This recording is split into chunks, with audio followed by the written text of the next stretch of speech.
एक बर्थ से ब्लाइंड लड़का जिसके पैदा होने पर ही लोगों ने उसे पाप बताया था क्योंकि वो देख नहीं सकता था, बट उसने आगे चलकर ब्लाइंड रहते हुए भी 500 करोड़ की कंपनी बना डाली। कौन था ये लड़का और ये हुआ कैसे? ये लड़का था श्रीकांत बोला, जिसका जन्म 1991 में आंध्र प्रदेश के एक गाँव में हुआ था। फैमिली खेती पर निर्भर थी और गरीब भी थी। जब श्रीकांत पैदा हुए थे तो फैमिली बहुत खुश थी, बट जब उन्हें पता चला कि ये ब्लाइंड है और कभी देख नहीं पाएगा तो लोगों ने ताने मारने शुरू कर दिए, जो कि वो हमेशा करते हैं कि जरूर फैमिली ने कोई पाप किया होगा, इससे पीछा छुड़ा लेना चाहिए वगैरह वगैरह। बट फैमिली ने किसी की नहीं सुनी और श्रीकांत को एक्सेप्ट किया। पहले उसे लोकल स्कूल में भेजा गया जो वैसे ही 5 किलोमीटर दूर था और जहां वो दूसरों से डिफरेंट था तो उसे बुरा ट्रीट किया जाता था। क्लास में सबसे पीछे बिठाया जाता था और वो ब्लाइंड होने की वजह से दूसरे बच्चों के साथ खेल भी नहीं पाता था। फिर श्रीकांत के अंकल जो हैदराबाद में रहते थे उन्होंने कन्विंस किया कि उसे हैदराबाद के Deonar school for the blind में एडमिट किया जाए, जहां वो अपनी तरह के बच्चों के बीच रह सकता है और सही से पढ़ लिख भी सकता है। इसी तरह सब कुछ स्ट्रगल में गुजरा। एक ब्लाइंड बच्चे को खुद के कपड़े धोने थे, तेलुगु भी नहीं आती थी और भी कई तरह की, बट स्टिल वो पढ़ने में बहुत अच्छा था।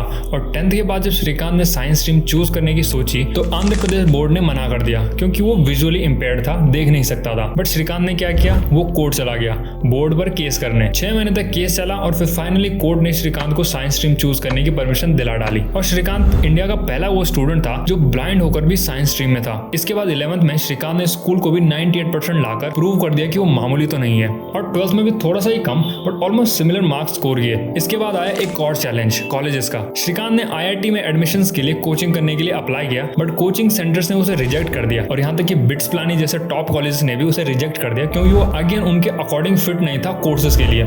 इसके चलते श्रीकांत ने US के कॉलेज में अप्लाई करना शुरू कर दिया और कुछ कॉलेजेस से एक्सेप्टेंस भी मिली। बट फिर MIT जो वर्ल्ड का टॉप कॉलेज है उसने न सिर्फ श्रीकांत को एक्सेप्ट किया बल्कि उसे स्कॉलरशिप भी दी पढ़ने के लिए, जहाँ से फिर फाइनली श्रीकांत ने बिजनेस एडमिनिस्ट्रेशन में ग्रेजुएशन कंप्लीट की। बट उसके बाद वहीं जॉब करने के बजाय वो इंडिया वापस आ गए अपने जैसे लोगों को करियर में मदद करने। श्रीकांत ने कुछ पैसे सेव करके एक कंपनी बना डाली, बोलंट इंडस्ट्रीज, जो बायोडिग्रेडेबल डिस्पोजेबल पैकेजिंग प्रोडक्ट्स बनाती है और करंटली 5 प्लांट्स के थ्रू लगभग 500 डायरेक्ट और 2500 इनडायरेक्ट लोगों को जॉब देती है। कंपनी का रेवेन्यू 100 करोड़ एनुअली क्रॉस कर चुका है और कंपनी में आधे से ज्यादा एम्प्लॉयज डिसेबल्ड लोग हैं। ये स्टोरी प्रूव करती है डेडिकेशन और हर उस प्रॉब्लम के अगेंस्ट जाना जो आपको हार्ड लगती है। श्रीकांत ने ब्लाइंड होते हुए भी कभी नॉर्मल लोगों जैसे सोच नहीं रखी, बल्कि टफ चीजें करके खुद को प्रूव करने की कोशिश की और श्रीकांत MIT की हिस्ट्री का पहला ब्लाइंड स्टूडेंट बना।